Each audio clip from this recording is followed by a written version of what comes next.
Hello, my friends. Thank you for joining me. We're going to John chapter 15, verse 5. This is 5 minutes of faith.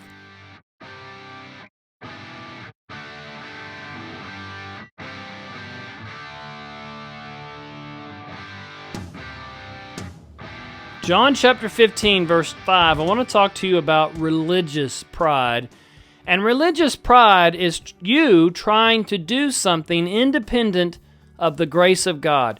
You trying to do something on your own in order to please God or in order to try to earn a good position or good standing with God. That's religious pride. If I do all these things, if I go to church, if I read my Bible for so many hours a day, if I pray for so many hours a day, then I will be holy. Then God will accept me. Then God will be pleased with me. That is you in your own effort trying to do a good thing, but you're doing it independent of God's grace and God's help. You're not doing it by faith. You're not living by faith.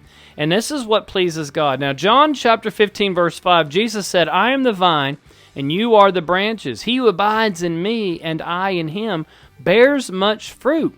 For without me, you can do nothing. Notice how the fruit is to be born. It is to come from intimacy with God. You abiding in him. That's your number one priority. It's not just to go to church. Going to church is right, and it's good. But I go to church because I'm abiding in him, and I'm doing it because I'm obedient. I want to be obedient to him. I don't go to church in order to somehow make God or convince God that I'm doing these things to make him impressed or make him happy with me. Now, in Philippians 4:13, Paul says, I can do all things through Christ who strengthens me. So religious pride says, I can do all these things without God. But true humility says, without him, I can do nothing. But through him, I can do all things. See, I want you to ask yourself, what did the devil get kicked out of heaven for? Was it because he was raging out against God? Was he murdering? Was he committing all this violent acts? But look what it says in Isaiah 14:12 about this. How you are fallen from heaven, O Lucifer, son of the morning. How you are cut down to the ground, you who weaken the nations. For you have said in your heart, I will ascend into heaven. I will exalt my throne above the stars of God. I will sit on the mount of the congregation. On the farthest side of the north, I will ascend above the heights of the clouds, and I will be like the Most High. Yet you shall be brought down to Sheol, to the lowest depths of the pit. What got the devil kicked out of heaven was he was trying to be like God, but without God. He was trying to be holy. He was trying to do good independent of God. And that is pride. And unfortunately, if we're not careful, we can slip into that very same attitude. In fact, that's what the devil tempted Adam and Eve with in the garden whenever he said, hey, can't you eat every fruit? And Eve said, yeah, everything except the tree of knowledge of good and evil. Because in the day we eat of it, we will surely die. And he says, you will not die, but you will be like God, knowing good and evil. See, he tempted her with this sense of holiness. You'll be good, and you'll be like God. You don't need God to be like God. This, again, is self-centeredness. It's pride. Religious pride says, I will do all these things for God. Humility says, I'm going to do these things from God. See, ultimately, we're not supposed to be living for God. We're supposed to be living from God. That it's him in me living this life through me. I receive that.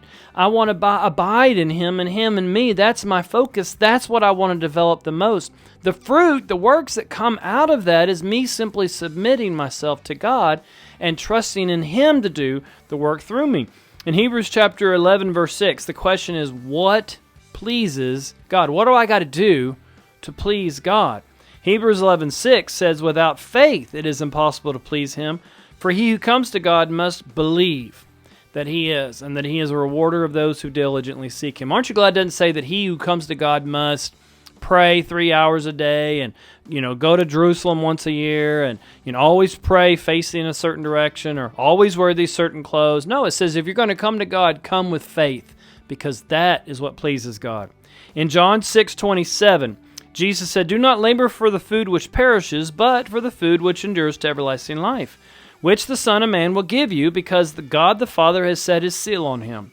Then they said to him, what shall we do that we may work the works of God? Jesus said to them, this is the work of God, that you believe in Him whom He sent. You see, there's no amount of good works that you can do to impress God or to somehow earn your way into the grace of God.